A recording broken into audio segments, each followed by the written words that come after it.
The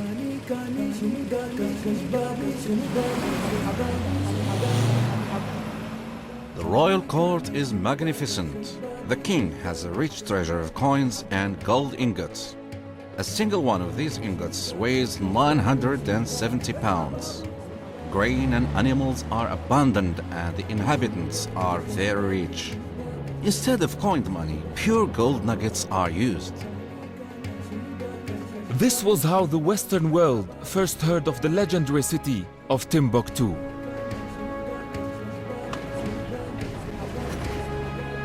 "500 years ago, a young man stood here, whose travels and writings would not only make him one of the greatest travelers of all time, but would also open up the heart of Africa to the rest of the world."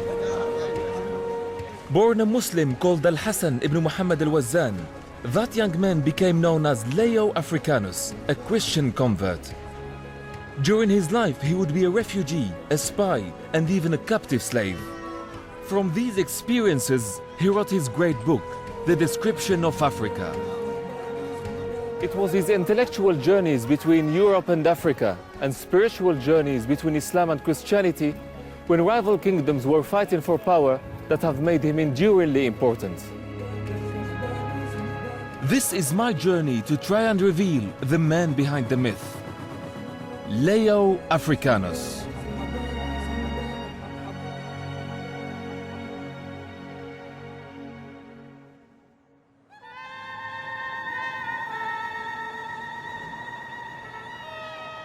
It was in Rome that the most Arabic of scholars found an international audience. Although born a Muslim, he was known by a Latin name, Leo Africanus, Leo the African. And what might be the only picture of him shows him dressed as a European intellectual. And the only surviving copy of the manuscript that made his name was written not in Arabic, but Italian. When it was published, it caused a sensation. This is 500 years old. This is history in your hands. Book that changed the way Europeans and Westerners in general looked at Africa. It is written in Italian, and there is a date at the end of the book on the 10th of March, 1526, in Rome. This is the closest thing we can get to Leo Africanus. It's not his own handwriting, No. but he dictated every word in the book. The scribe was Lebanese, and his handwriting is known from other books. We know this is from a professional. Yeah, he's professional scribe. That's Yeah. why you can see the beautiful writing. Yes. When he was writing this book, he had in mind mainly the Italian and European readers rather than Muslim or African readers. Yes, Book, yeah. yes, absolutely. He was writing it for the Yes. Europeans. Was it a popular book? Was it something that scholars at the time and geographers and travelers would like to read and to discover Yes, about Africa? This work was very important because the Occidental world didn't know anything about Northern Africa, if not from the classics, from the classic authors of the Roman Empire. After the Roman Empire, there were no news about Africa, about geography, about people, because the Christianity couldn't Get access, yeah. Get access to the Arabic Muslim world. At the end of the work, and he says, finished the book of the composer Messer Joan Leone Granatino, which means from Granada, on Africa and its cities, rivers and mountains in Africa. So, my first clue to the man behind the book is that he was from Granada, in Islamic Spain, Al-Andalus.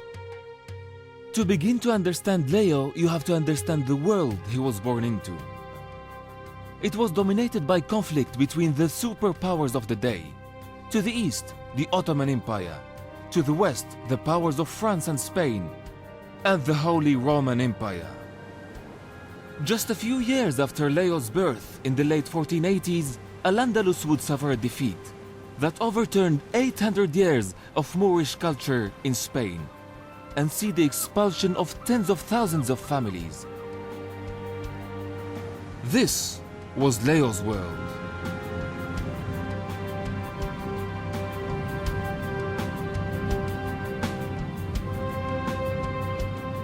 Spain was part of Al-Maghreb at the time for geographers, the west part of the Islamic world. So it's Andalusia at that time was considered by geographers as part of Al-Maghreb. Al-Maghreb. It was a same geographical area.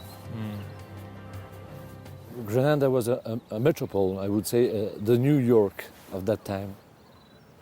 Maybe 100,000 inhabitants. That culture has left so many traces, reminiscences till now in what we're seeing all around us. You see here churches, before there were mosques, always in this beautiful neighborhood, still preserve the shape of the Islamic city with very narrow streets, wide houses, whitewashed usually traditional with lime, not now.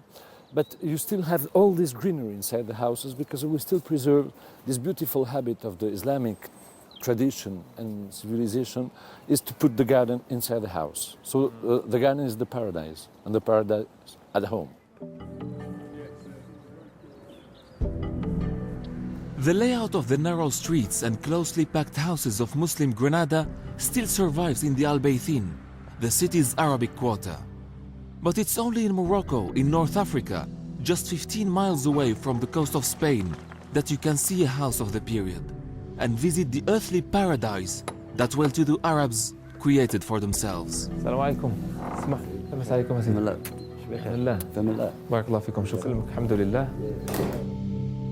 Leo's name at birth was Al-Hassan ibn Muhammad al-Wazzan, and it gives us the biggest clue to the life he was born into. It means Hassan, the son of Muhammad, the way master. على النقش الخشبي هذا وشرح. He's telling me that this yellow color we can see here is made out of egg yolks, and still after 400 years, the yellow color is still bright. Most of the houses are built of fine bricks and strikingly painted stone. The ceilings of the houses are adorned with gold, azure, and other excellent colors. The doors are supported with finely plastered brick pillars. Some are made of marble.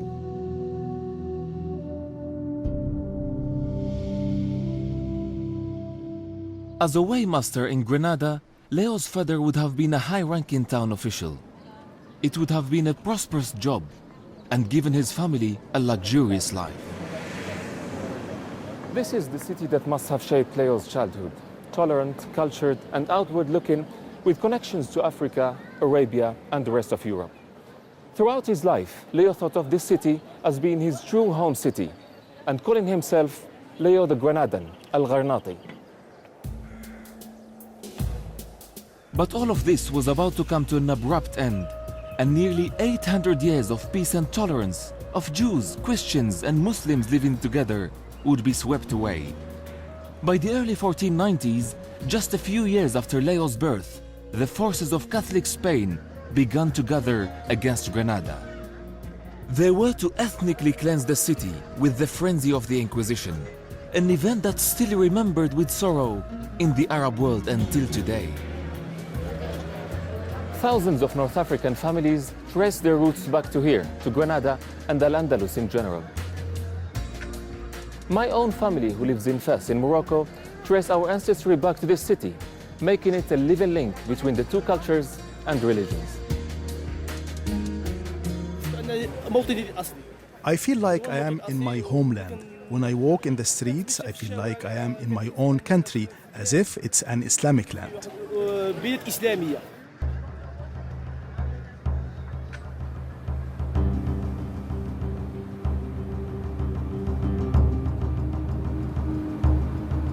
In 1492, the citadel of Alhambra was conquered, and Granada was snatched away from its Moorish rulers.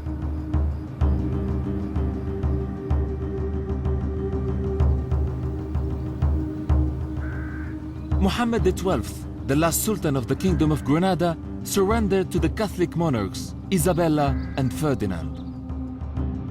The Reconquista, as it was known, brought the Moorish civilization in Spain and Al-Andalus as a political entity to an end. It's the end, really, of a whole period, the end of the Muslim Spain after almost 8 centuries of presence of a culture here. Because the Catholic kings arrive with the Inquisition, so they expelled the Jews in 1492. In 1500, they obliged the Muslims to convert themselves into the Catholic religion. Sometimes forcibly. Completely. If not, they would be expelled. The family of Leo Africanus, Al-Hassan al-Wazan, they moved, like many aristocratic families.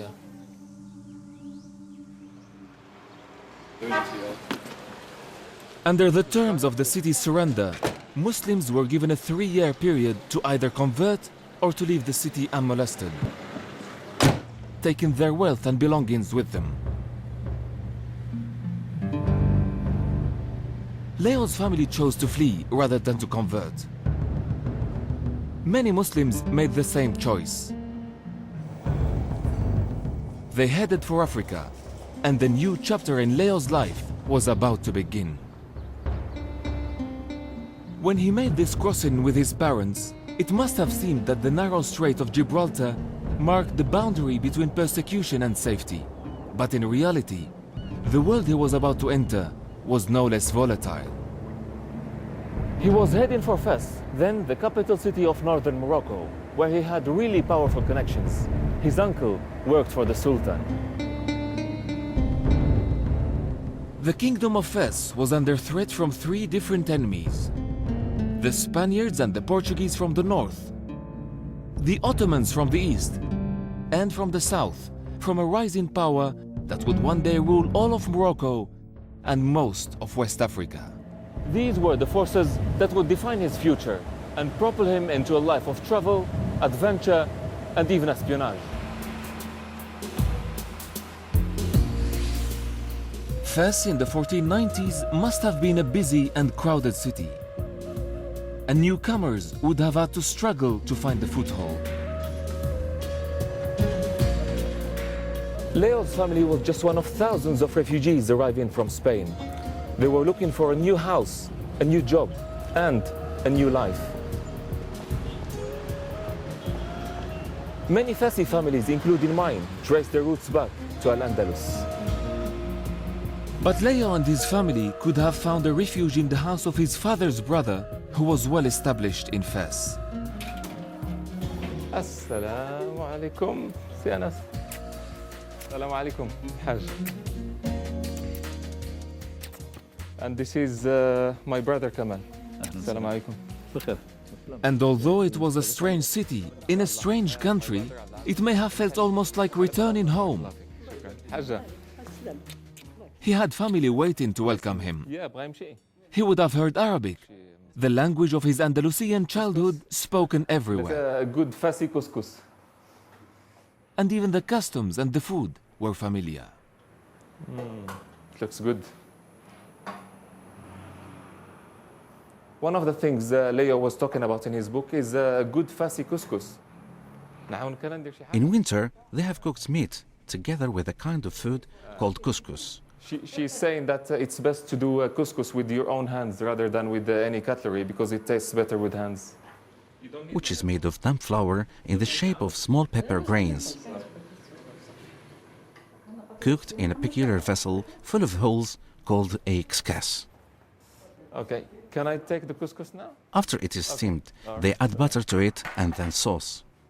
Okay. Ooh, They eat this all together from the same dish. Let's go and eat. Despite the similarities, Morocco was a new country. And like exiles everywhere, the Andalusians kept a separate identity, keeping their distinctive names and customs alive to this day. Throughout his life, Leo would spend years living in new cultures, absorbing their ways, but keeping his own identity strong and clear. When we were young, you used to tell us that our ancestors came from Andalusia. Were they kicked out after the fall of Granada? فعلا احنا من الأندلس